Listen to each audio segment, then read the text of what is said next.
Welcome to Roshi Hayat kitchen. बिस्मिल्लाहिर्रहमानिर्रहीम। अस्सलाम वालेकुम फ्रेंड्स। आज हम बनाएंगे मीठे दही बड़े यानी कि मीठी दही फुल्की, जो कि ज्यादातर लोगों को बहुत पसंद होती है। और इफ्तार में आप इसे बनाइए या वैसे भी जब भी आपका मन करे आप इसे बना के खाइए, ये बहुत ही मजे की लगती है। तो मेरी इस रेसिपी को आप जरूर ट्राई कीजिए। और मेरी रेसिपी अगर आपको पसंद आती है तो प्लीज मेरे वीडियो के नीचे जो लाइक का बटन है उसे क्लिक कीजिए। और अगर अभी तक आपने मेरे चैनल को सब्सक्राइब नहीं किया है तो साथ वाला रेड बटन दबाकर मेरे चैनल को सब्सक्राइब भी कीजिए। और इसके साथ ही बेल आइकन के बटन पे भी क्लिक कीजिए। ऐसा करने से मेरे वीडियो से रिलेटेड जो भी नोटिफिकेशन है वो आपको मिलता रहेगा। तो चलिए मीठी दही फुल्की बनाना शुरू करते हैं। तो देखिए, सबसे पहले हम बेसन लेंगे, क्योंकि हम बेसन को फेंट के रखना है। इसके लिए हमने एक यहाँ पर बेसन लिया है, इसको मैंने अच्छे से छान लिया है। अब इसमें हम नमक डालेंगे, इसमें बेकिंग सोडा हम डालेंगे, इनको अच्छे से मिक्स कर देंगे हम बेसन में। अब इसमें हम थोड़ा थोड़ा पानी डालते हुए इसका एक बैटर तैयार कर लेंगे। देखिए, पानी हम इसमें थोड़ा थोड़ा ही डालेंगे, क्योंकि अगर हमने इसमें ज्यादा पानी डाल दिया तो बैटर हमारा एकदम से पतला हो जाएगा। तो उसमें बिल्कुल थोड़ा थोड़ा पानी डालते हुए हम इसका एक बैटर तैयार कर लेंगे। देखिए, हमने बेसन को अच्छे से घोल लिया है। अब हमें इसको फेंटना है। तकरीबन 3 से 4 मिनट तक हम इसको अच्छे से फेंट लेंगे। देखिए, इस तरह से करके एक ही साइड में इसे हमें ऐसे ऐसे फेंटते रहेंगे हम। और ये देखिए, तकरीबन 3 से 4 मिनट मैंने बेसन को अच्छे से फेंट लिया है। और अब इस बेसन को हम कवर करके रख देंगे तकरीबन 10 मिनट के लिए। और जब तक ये बेसन का ये वाला बैटर तैयार होता है हम दही को तैयार कर लेते हैं। तो देखिए, इसके लिए मैंने यहाँ पर दही लिया है, मैं इसको फेंट लेंगे अच्छे से। देखिए, दही को मैंने बीट कर लिया है। और देखिए, इसको पतला करने के लिए हम इसमें दूध का यूज करेंगे, इसमें पानी का यूज बिल्कुल ना करें। दूध के साथ भी इसको दही को हम अच्छे से बीट कर लेंगे। और अब इसको कि हम मीठे दही फुल्की बना रहे हैं तो इसलिए हम इसमें चीनी का यूज करेंगे। यहाँ पर मैंने पाउडर शुगर ली है। और अगर आपके पास पाउडर शुगर नहीं है तो आप जो नॉर्मल चीनी होती है घर में हम लोग यूज करते हैं उसका भी यूज कर सकते हैं। इसको हम मिक्स कर देंगे अच्छे से दही में। और देखिए, दही हमारा तैयार हो गया है। इसकी कंसिस्टेंसी आप देख सकते हैं। देखिए, एकदम पतला भी नहीं है, ये इसी तरह की कंसिस्टेंसी होनी चाहिए इसकी। दही हमारा तैयार हो गया है और फुल्कियों का बेसन भी तो बैटर उसका तैयार हो गया है। अब हम फुल्कियों को फ्राई करेंगे। देखिए, इसको फुल्कियों को फ्राई करने के लिए मैंने पैन में ऑयल डाल दिया है। ऑयल गर्म हो चुका है। अब हम इसमें फुल्कियां ड्रॉप करेंगे। देखिए,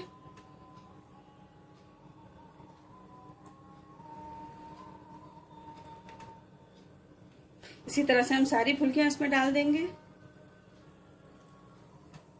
और देखिए, सारे फुल्कियों को हमने इसमें डाल दिया है ऑयल में अच्छे से फ्राई होने के लिए। फ्लेम हमने लो टू मीडियम के बीच में कर रखी है, जिससे बहुत अच्छे से फ्राई हो जाए। और ये एक तरफ से फ्राई होने के बाद हम इसको थोड़ा सा ऐसे पलट देंगे, जिससे दूसरी तरफ से भी फ्राई हो जाए। ये देखिए,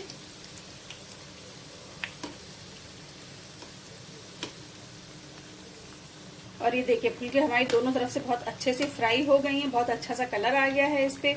हम फ्लेम को ऑफ कर देंगे और इसको टिश्यू पेपर पर निकाल लेंगे। आप चाहें तो इसे किचन टॉवल पर भी निकाल सकते हैं। देखिए, इस तरह से हम इसको निकाल लेंगे फुल्कियों को। और देखिए, सारी पकौड़ियों को हमने टिश्यू पेपर पर निकाल लिया है। अब इसका एक और सबसे अच्छी बात ये कि आप उसको फ्रीज भी कर सकते हैं इस स्टेज पर। जब ये पूरी तरह बन जाए और आपको फ्रीज करना हो तो जब ये बिल्कुल कंप्लीटली एकदम कूल डाउन हो जाए रूम टेम्परेचर पर आकर, तो आप इसको जिपलॉक बैग में या एयर टाइट किसी भी बॉक्स में या जो भी घर में आपको शॉपर आता है पॉलिथीन, उसमें आप इसको डालकर फ्रीज कर सकते हैं।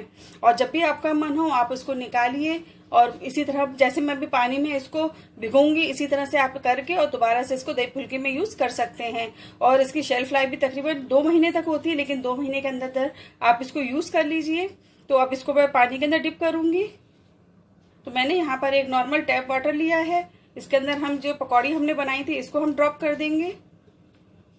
देखिए, और देखिए, पकौड़ियों को हमने इसमें डाल दिया है। हमें इसमें पानी के अंदर इसको तकरीबन 3 से 4 मिनट ही रखना है, इससे ज्यादा हम इसको नहीं रखेंगे। और जो बाकी की पकौड़ी है मैं उसको फ्रीज कर लूंगी।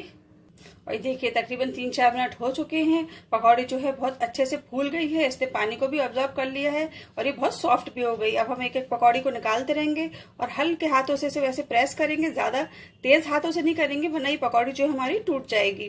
तो हम बहुत हल्के हाथों से इसे ऐसे करके प्रेस करेंगे। ये देखिए, और इसको प्लेट पे निकाल लेंगे। और देखिए, सारी पकौड़ियों को मैंने निकाल लिया है प्लेट में। और देखिए पकौड़ी भी हमारी तैयार हैं। दही को भी हमने अच्छे से बीट करके रख लिया है। अब हम इसको असेंबल करेंगे। इसको असेंबल करने के लिए हम एक सर्विंग डिश लेंगे। इसमें थोड़ा सा हम दही डालेंगे सबसे पहले नीचे।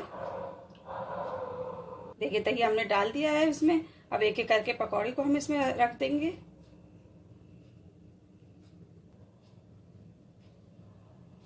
ये देखिए पकौड़ियों को भी हमने इसमें रख दिया है। अब इसके ऊपर से हम इसमें और दही डालेंगे। और मैंने सारी दही फुल्कियों को इसमें असेंबल कर लिया है। सॉरी, मैंने जो सर्विंग डिश ली थी उसमें ये ढंग से नहीं आ पा रही थी, तो इसलिए मैंने इसको सर्विंग डिश को चेंज कर दिया है, क्योंकि दही की क्वांटिटी ज्यादा थी और इसमें ज्यादा ही दही चाहिए होता है, तो मैंने इसको चेंज कर दिया और ये अभी तैयार हो गई है। अब इसमें हम ये हमारा जो मल्टीपर्पज रोस्टेड मसाला है ये हम डालेंगे। इसका इसका वीडियो आप मेरे चैनल पर देख सकते हैं, लेकिन अगर ये आपके पास नहीं है तो आप नॉर्मल जो घर में मसाले होते हैं वो भी डाल सकते हैं। जैसे इसमें काला नमक है और थोड़े से चिली फ्लेक्स है और इसमें भुना हुआ कोटा जीरा जो होता है वो, ये तीनों चीजों को मिला के और थोड़ा सा नमक, ये सब आप इसमें ऊपर से मसाला बना के डाल सकते हैं। अब इसमें हम डालेंगे मीठी चटनी। इसका वीडियो भी आप मेरे चैनल पर देख सकते हैं। और ये देखिए मीठे दही बड़े हमारे बनकर बिल्कुल तैयार हो गए हैं। ये सर्व करने के लिए बिल्कुल तैयार हैं। और आपने देखा ये मीठे दही बड़े बनकर बिल्कुल तैयार हो गए हैं। आप इसको जरूर ट्राई कीजिए। और आपने देखा ये कितनी जल्दी बन गए हैं और खाने में भी उतने ही मजे के हैं।